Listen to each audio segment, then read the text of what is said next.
This is an example of our American infrastructure being extraordinarily challenged, and we're going to continue talking about that now on The Other View. President Biden at his fundraiser last night was full of jokes. It was a star-studded, multi-million-dollar fundraiser at Radio City Music Hall right here in New York City. But there's one topic he was joking about that left a lot of people shaking their heads.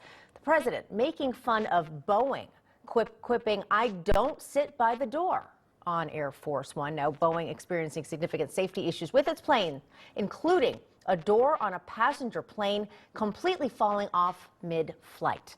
Joining me now to discuss, former vice chair for the New Jersey Federation of Republican Women and host of Money Talk with Melanie, Melanie Collette, and political analyst and country music artist Alexis Wilkins. Melanie, I'm going to start with you here. You know, there's some things that are okay to joke about. Humor is a great way to release tension. But do you think it was appropriate for President Biden to be poking fun at Boeing? And ultimately, the derivative there to me is passenger safety. Indeed, it's not appropriate at all. There's nothing, but it really brings home the point, and it should to voters, that if you think it's knee-slapping hilarious that parts fall off a plane for the average citizen, then you're not for the average citizen as you claim. And this is not a partisan issue. This is just a matter of you're the president of the United States. You're responsible for the safety of your constituents, and that's everyone, whether you're a Republican or a Democrat. And it is never funny to joke about a possible catastrophic accident with parts falling off a plane. It's not funny at all. What do you think about this, Alexis?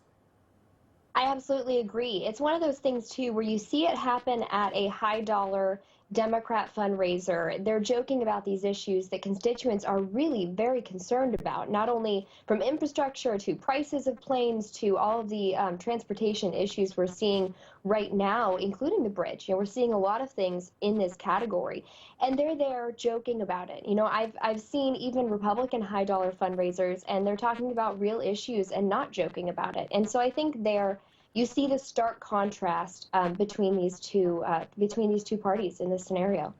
Alexis, I do want to get your thoughts on this. I know you're a country music artist. Beyonce's brand new country album, Cowboy Carter, is out. Here's the interesting part. She did a cover of Dolly Parton's classic tune, Jolene, but she changed the lyrics to tell a different story. For example, instead of singing the original, "I'm begging of you, please don't take my man," Beyonce changed it to, "I'm warning you, don't come for my man." And then there's this. Beyonce sings in her version, "I'm warning you, woman, find your own man, Jolene. I know I'm a queen. Jolene, I'm still a Creole banji bleep." Yeah, it starts with a B. From Louisiana. Now, Dolly Parton says she totally approves of the new version and loves Beyonce, but as a country music artist, is this twisting a classic too much, or is this appropriate considering times change?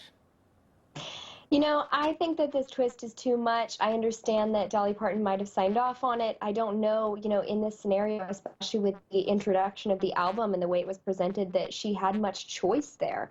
This is being presented very politically, very charged. She keeps saying it's not a country album, but it is representing on country charts, competing with other country music.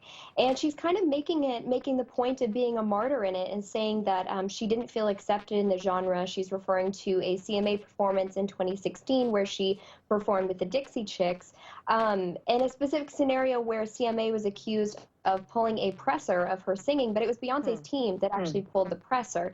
So it's very nuanced here. I don't think that country music really is prepared for this level of explicit language. Our radio, as of right now, and hopefully it holds. I know it's a hard push, right. But it holds to not have this level of explicit language. I have a lot of friends with kids who country is the last genre they trust to listen to, and honestly, that's a really big deal for where I stand on it. I don't know if it's appropriate. No, that's it. No, that's interesting. So again, challenging those traditional country values. All right, Melanie Collette, we're going to have to leave it there. Alexis Wilkins, thank you so much. Appreciate it.